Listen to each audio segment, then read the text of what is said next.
isku faraxsan oo degan oo caadi ah kala boodnay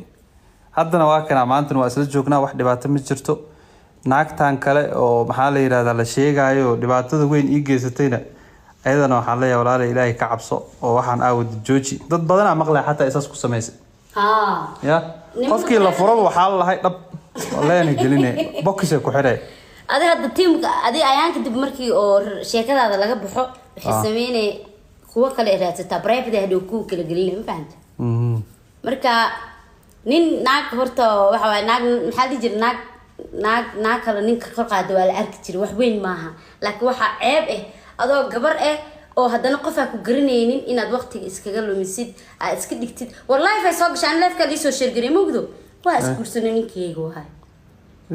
ana dada wax ogeyno waxa Ilaahay waxa uu sameeyay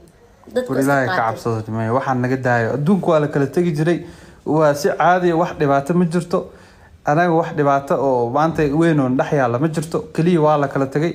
wax kale ma jiraan naag iyo waxaan problemkan ay ugu furteen